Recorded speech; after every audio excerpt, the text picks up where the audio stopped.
Je demande aux propriétaires des chiens de les tenir auprès d'elles le temps qu'on passe. Et là, les propriétaires deviennent tout de suite agressifs et nous disent qu'ils sont là depuis 16 heures et que personne ne les a dérangés et que nous, Salah Arabe, on était là pour les déranger. Et du coup, la dame s'approche de moi, se met à me toucher le voile et Kenza s'interpose entre nous deux. Donc je m'interpose du coup entre la femme et ma sœur. Et donc je me suis pris un premier coup de couteau au niveau du crâne, ici. Un second au niveau de l'abdomen et un troisième au bras, du coup. Elle poignarde ma cousine à 6 reprises. Il y en a une qui la tient et qui porte des coups et l'autre qui la poignarde à 6 reprises. Elle a le poumon perforé, elle a des côtes cassées et elle est toujours hospitalisée. Et vraiment, je me suis dit, clairement, ma cousine, elle va mourir. Je me suis dit, ils vont la tuer. C'est pas possible de... J'ai vu la violence, j'ai vu dans leur acte, cette violence, donc cet acharnement. Donc, ouais, moi je me suis dit, soit elle est morte, soit elle va mourir, mais en tout cas, elle va pas s'en sortir.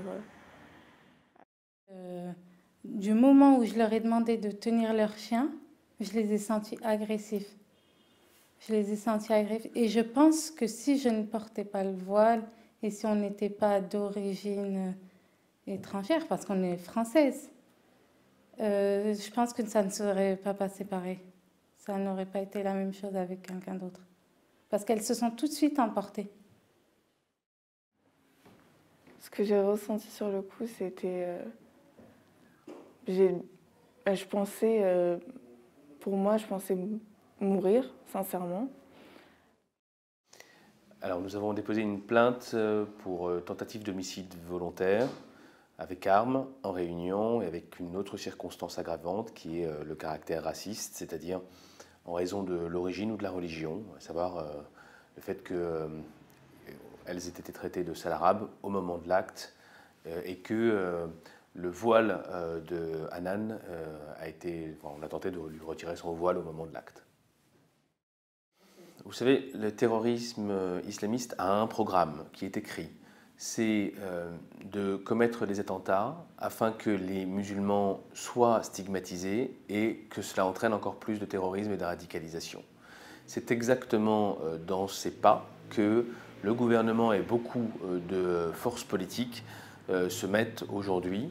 Et effectivement, nous avons déjà constaté un certain nombre d'actes contre des personnes de confession musulmane ou contre des lieux de culte. Il y a eu des menaces de mort à Béziers, à Bordeaux. Et puis là, vous voyez la conséquence de ce climat délétère. Pour vous, ce qui est arrivé